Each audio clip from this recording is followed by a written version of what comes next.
sunny, wintry Hobart. It's about, I don't know, 5 to 9 degrees at the moment, but we're about, I don't know, so many minutes away from the CBD. But today was all about downhill running. So some tips and tricks, and hopefully I can show you some things that you could use in your own running. Okay, downhill running, I love it. I come from a ski background, so I absolutely love going downhill, and I'm sure a lot of you will love it or do love it or just want to learn a little bit more about going downhill. So the biggest thing with downhill running, especially on trails where there's lots of little obstacles, is, I would say the first thing is, what shoes are you wearing? A good trail shoe makes a massive difference in terms of grip. You know, you're not going to go forward driving with slicks on your car. You're going to go forward driving with good tread. So just, you know, look at what shoes you use. Obviously you'll use some shoes for real smooth buff trails and other shoes for really technical downhill. So you won't have just one shoe, you'll have a few shoes. Going downhill, the first thing a lot of people are is very tentative, and you tend to stiffen up. And when you stiffen up, your body stiffen up, your muscles stiffen up, and you just don't have any shock absorbers. So the biggest one here is just, before you get to a really technical downhill, is breathe. Just let some of that energy out, let some of that air out, so you become a little bit more flexible and more absorbent to what you're about to run down. So going on that idea of just trying to let yourself just relax a lot more, let your bones, let your muscles actually start to engage. So breathing really helps. But the biggest thing here is obviously, if you're not as sort of absorbent, the thing is what's going to happen is that your foot is going to come out here and you've got this massive force coming all the way through, and that's the last thing you want to do, because that is going to impact you. So, you know, again, avoiding this massive like out the front and avoiding this stiffening up, because it's going to jar you, and that's where things can go wrong. To avoid like your foot coming out too far ahead of you, it's the same as going uphill, is actually all you're wanting to do is lift your feet as you go down the hill. So you're just lifting your feet. You don't want to stride. You don't want to stride out. You just want to lift your feet as you go down the hill, just to stop any of that real bracing moments, which obviously are going to either make you go backwards or you're going to get a lot of jarring going on.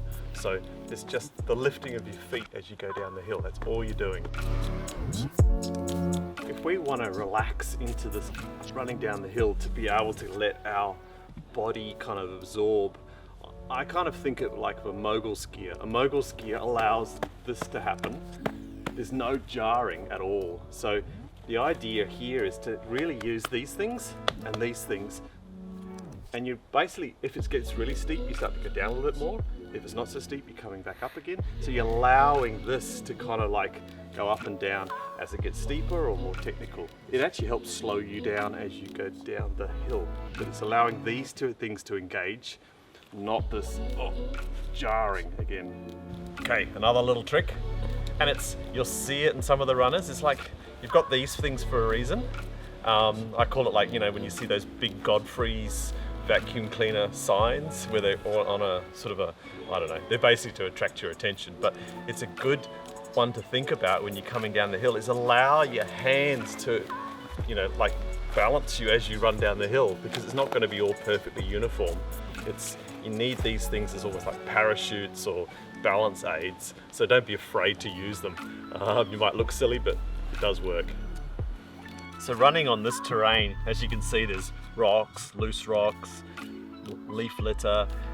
You know, it really is that sort of ankle moving, twisting kind of terrain. So it's really important to make sure that you do have a caffeinated gel if you're tired, or just a plain gel, just really to keep your brain really active and really alert for this sort of terrain, because otherwise if you're apprehensive, you are going to brace, you are not going to be relaxed and absorbing the terrain going forward. Also too, just be aware of what shoes you're wearing on this sort of, if you know you're going to go into this sort of terrain.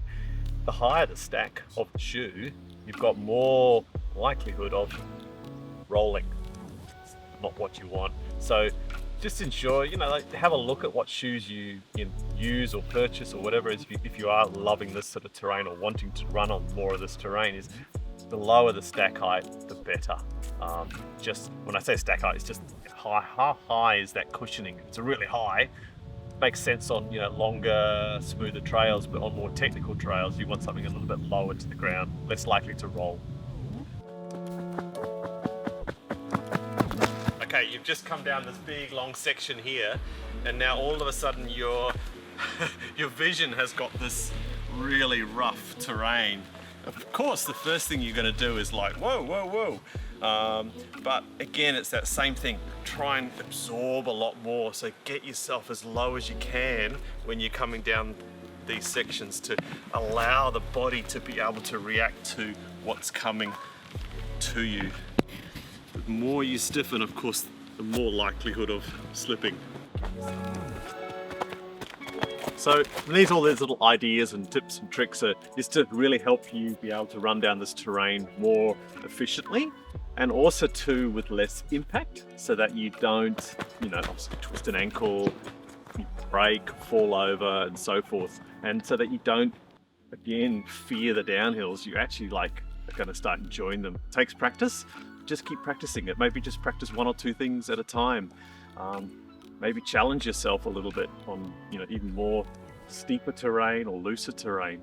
The more you practice it, honestly, it'll make a big difference to, I suppose, even your mindset when you're going out running on more technical terrain. So biggest thing, go and enjoy it as much as you can.